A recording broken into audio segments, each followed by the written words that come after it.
అందరికీ నమస్కారం. Welcome back to our channel. Telangana రాష్ట్రంలో రైతు భరోసా నిధులు అనేవి చాలా నెలల తర్వాత కాంగ్రెస్ పార్టీ ఏర్పాటైన తర్వాత రైతు భరోసా పేరుతో రైతుల ఖాతాలలో నిధులను జమ చేస్తుంది. మొబైళ్ళకి కూడా మెసేజ్లు అనేవి సెండ్ చేస్తుంది. కానీ కొంతమందికి మెసేజ్లు రాలేదని, ఇంతవరకు నిధులు జమ కాలేదని కామెంట్ సెక్షన్లో తెలియజేస్తున్నారు.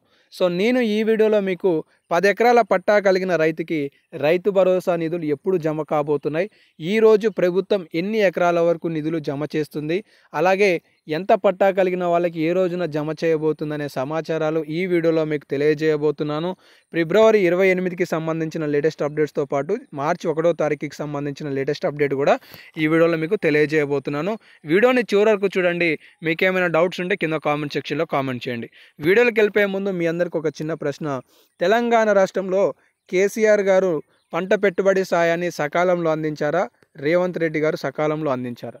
మీ అభిప్రాయాన్ని కింద కామెంట్ సెక్షన్లో కామెంట్ చేసే ప్రయత్నం చేయండి. ప్రభుత్వం ప్రతి నెల మొదటి వారంలో 5,000 కోట్ల రూపాయలు ప్రభుత్వ ఉద్యోగులకి కేటాయిస్తున్నామని, ఆ తర్వాత 6,000 కోట్ల రూపాయలు సంక్షేమానికి కేటాయిస్తున్నామని చెప్పేసి చెప్తున్నారు. సో కాబట్టి వీటన్నిటిని దృష్టిలో పెట్టుకొని కామెంట్ చేసే ప్రయత్నం చేయండి.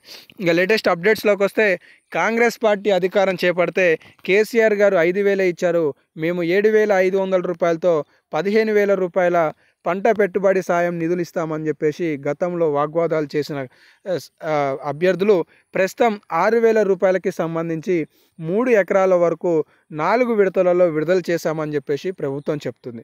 ఇందులో రాని వారికి ఎప్పుడు జమ చేయబోతున్నామనే స్టేట్మెంట్ని కూడా సీఎం రేవంత్ రెడ్డి గారు ఒక అప్డేట్ రూపంలో ఇచ్చారు.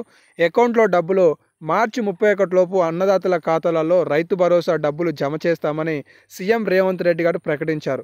ప్రభుత్వం ఇప్పటి వరకు 3 ఎకరాల లోపు ఉన్న రైతులకు నిధులను జమ చేసిందని, ఇప్పటి వరకు ఇకపై మిగతా వారికి అందజేస్తామని చెప్పేసి రేవంత్ రెడ్డి గారు ఈ సందర్భంగా ఒక ప్రెస్ మీట్ని రిలీజ్ చేయడం జరిగింది. సో తెలంగాణ రాష్ట్రంలో ఎదురు చూస్తున్న రైతులకి మార్చి మొదటి వారంలో 1వ తారీఖు నుండి 5వ తారీఖు వరకు దాదాపుగా 4-5 ఎకరాలకి సంబంధించిన రైతుల ఖాతాలలో రైతు భరోసా నిధులు జమ కానున్నట్లుగా తెలుస్తుంది. 5వ తారీఖు నుండి 10వ తారీఖు మధ్యలో 5 ఎకరాల నుండి 7 ఎకరాల వరకు రైతు భరోసా నిధులు జమ కావచ్చనే సమాచారం తెలుస్తుంది.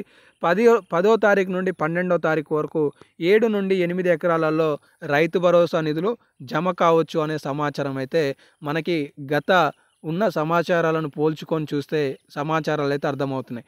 ఇప్పటి వరకు తెలంగాణ రాష్ట్రంలో 4 విడతల రైతు భరోసా ఇచ్చారు. మొత్తం 8,400 కోట్ల రూపాయలు అంచనా వేసిన ఈ రైతు భరోసా పథకం 3,487 కోట్ల రూపాయలతో 4వ విడతలో ఉందన్నమాట. ఈ మార్చి నెలలో విడతల వారీగా రాష్ట్ర ప్రభుత్వం మరొక 2,500 కోట్ల రూపాయలను లబ్ధిదారుల ఖాతాలలో, రైతుల ఖాతాలలో జమ చేయనున్నట్లుగా సమాచారం అయితే తెలుస్తుంది. ప్రస్తుతానికి తెలంగాణ రాష్ట్రంలో ఇంకొక స్టేట్మెంట్ చూసుకోవచ్చు. రైతులందరికీ భరోసా నిధులు 3 ఎకరాలు ఉన్న వారికి వెంటనే విడుదల చేయాలని చెప్పేసి డిప్యూటీ సీఎం బట్టి విక్రమార్క గారు, తుమ్మల నాగేశ్వరరావు గారు ఒక స్టేట్మెంట్ని ఇచ్చారు. తెలంగాణ రాష్ట్రంలో భూములు సాగు చేసే రైతులు వాళ్ళందరికీ వచ్చే నెల మొదటి వారంలోగా రైతు భరోసా సాయం విడుదల చేయాలని ఆదేశించినట్లుగా స్టేట్మెంట్ ఇచ్చారనమాట. అంటే మార్చి 1వ తారీఖు నుండి 5వ తారీఖు వరకు, అంటే గతంలో మనం చూసుకుంటే ఫిబ్రవరి 5వ తారీఖు ఇచ్చారు, ఫిబ్రవరి 10వ తారీఖు ఇచ్చారు, ఫిబ్రవరి 12వ తారీఖు ఇచ్చారు. ఈసారి కూడా మార్చి 5వ తారీఖు, మార్చి 10వ తారీఖు, మార్చి 12వ తారీఖులలో మొత్తం మరొక 6 ఎకరాలకి సంబంధించి రైతుల ఖాతాలలో భరోసా నిధులు జమ కావడానికి అయితే అవకాశాలు అవుపిస్తున్నాయి. సో ప్రస్తుతానికి ఈ అప్డేట్స్ ఉన్నాయి. మరేమైనా అప్డేట్స్ వస్తే మీకు తదుపరి వీడియోలలో తెలియజేస్తాను కాబట్టి మిస్ కావద్దని కూడా సబ్స్క్రైబ్ చేసుకొని ఫాలో అవుతుండండి. ధన్యవాదాలు.